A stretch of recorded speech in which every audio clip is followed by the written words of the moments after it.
Hi guys, yan. Marami nagsasabi na kapag tayo daw is magpupundar, unahin natin ipundar is ang bahay. So, wag daw nating unahin ipundar ang business kasi ang bahay daw naman is matitirahan. Which is my point naman kasi kung wala naman talaga kayong bahay, syempre unahin nyo talaga ang bahay.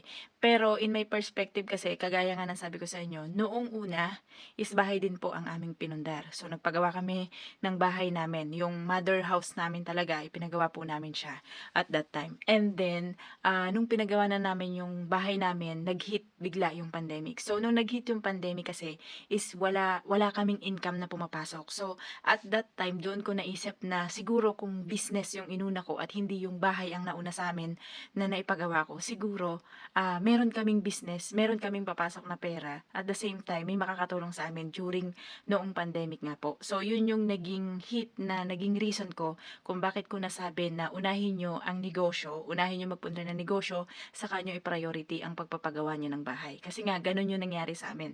Kasi imagine niyo kung kayo ay inabot po sa Pilipinas during pandemic, nag-hit ang pandemic, tapos inabot kayo sa Pilipinas. 'Di ba ang tendency nun, wala talaga tayong income. So, hindi ka makapagtrabaho, hindi ka makalabas ng bansa, or kung ikay nagtatrabaho man sa mga factory or sa ibang establishment, talagang sinarado at that time nung mga panahon na yon. Kung meron mang magbukas, hindi po lahat is bukas ng panahon na yon. So, konti lang talaga yung income na pumapasok sa atin nung panahon ng crisis na pandemic na yon. And doon kong na-realize yung mga bagay-bagay na kailangan pala uunahin mo yung mag-grow yung pera mo. And then kapag nag-grow na yung pera mo, saka mo naman ipupundar yung para sa sarili mo. So, yun yung nangyari sa akin at that time. Kaya kung mapapansin nyo, sa iba kong mga vlog, sinabi ko po yan. Sa mga una kong vlog, sinabi ko yan na kung meron kayong chance or may choice kayo na unahin nyo ang pagpupundar ng negosyo bago ang bahay, unahin nyo po. At kung meron man kayo, kunwari ha, meron kayong hawak na 100,000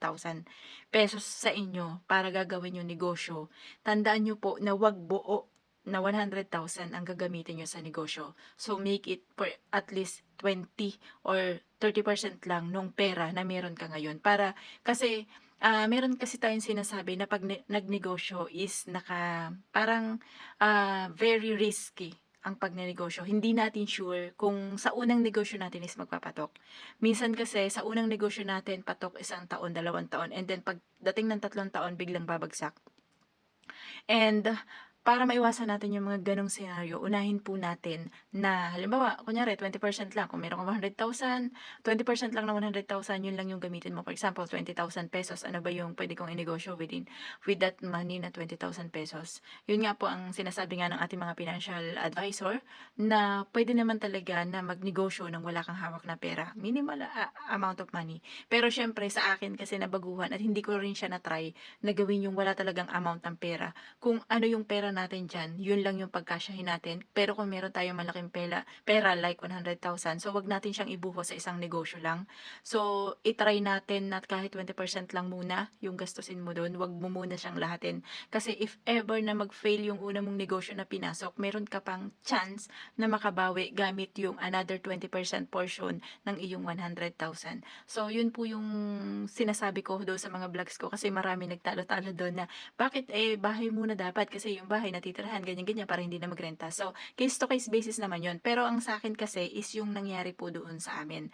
So, sa amin nga yung nangyari is ganun. Pero kung halimbawa kayo nangungupahan, it's up to you naman kasi kung nangungupahan po kayo ngayon, pwede kayong kumuha ng bahay and then yung bahay, pwedeng yung kalahati ng portion ng bahay, paupahan nyo, yung kalahating portion, yun naman yung tirahan nyo. So, sabi nga nila, habang maliit ang kumot, matuto tayong mamaluktot.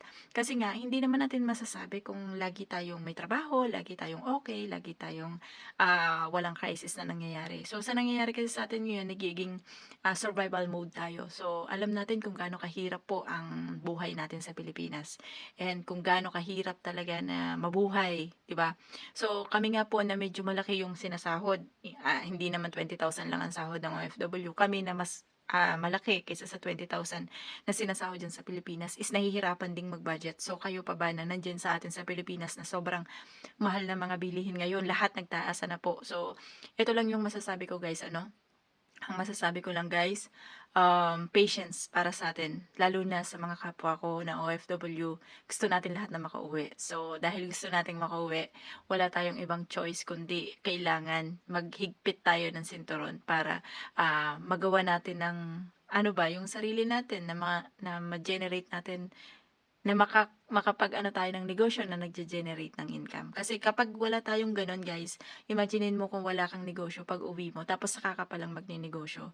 Tapos hindi mo sure kung magfe-fail o magsa-success yung negosyo. May what ifs kasi tayo. Hindi kasi tayo lagi nagsa-success. What if mag-fail? Makakabalik ka pa ba ng ibang bansa? So babalik ka pa ba ng ibang bansa para lang ipagpatuloy mo 'yon. So pagbalik mo ng ibang bansa, uwi ka ulit ng Pinas 'pag nakaipon ka, magta-trial ka ulit. Ilang taon ka na nun, 'di ba? So ganun lang yung ano natin 'no, yung thinking natin guys, pare-pareho naman tayong mga OFW.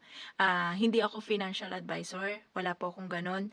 Ang sinasabi ko lang sa inyo is based into my experience. And kung ito naiisip ko at nararanasan ko, siguro kayo as OFW is nararanasan niyo rin. At ito yung ina-advocate ko na hangga't kaya ko, tutulong po ako na mag-advocate para sa ating kapwa OFW. Kasi nga may mga nasasalihan ako ng mga groups na ganyan. Alam niyo guys, uuwi ng Pilipinas, wala talagang naipon. Pag-uwi, wala talagang nabago sa buhay, wala talagang nabago sa bahay. Tapos, minsan itatakwil pa ng mga anak. Naaawa po ako doon sa kapwa ko OFW, mga 60 na saka uwi ng Pilipinas and then ang ending is ano, itatakwil pa ng anak kasi nga wala ng pakinabang eh. So, ngayon pa lang, habang may pakinabang tayo, magtabi tayo para sa sarili natin. Kasi wala pong ibang magtatabi para sa atin kundi tayo lang. So, kahit meron kayong anak, meron kayong kapatid, meron kayong asawa, meron kayong pamilya, kahit po meron kayo niyan lahat. So, maigi kung makakatulong sila. Pero magkakaroon din sila ng sarili nilang pamilya. Magkakaroon din sila ng sarili nilang obligasyon. So, dadagdagan pa ba natin? Kung kaya naman natin ngayon, nagawa natin ng paraan yung sarili natin para pagdating ng pagtanda natin, hindi na natin iaasa sa kanila. So, ngayon pa lang, gawin na siya natin, di ba? So, anong mga ginawa ko? So, kuha kayo guys ng insurance. Kung hindi nyo kaya yung medyo mahal na insurance, kuha kayo, may 3,000, may 4,000 lang na insurance. So, makakatulong po yan sa inyo. Ang sunod yung kunin is yung investment. So, paunti-unti, one at a time, baby step nga po. Yan yung lagi kong sinasabi, baby step. Kasi hindi tayo mayaman eh. Pare-pareho tayo ng pinanggalingan. Pare-pareho tayong nag-loan, pare-pareho tayo na nangutang para sa pang-placement fee natin. So, pare-pareho din tayo ng pinagdadaanan. So, sana sa mga nakarelate, no? Sana i-share nyo to para makaabot po dun sa iba nating OFW.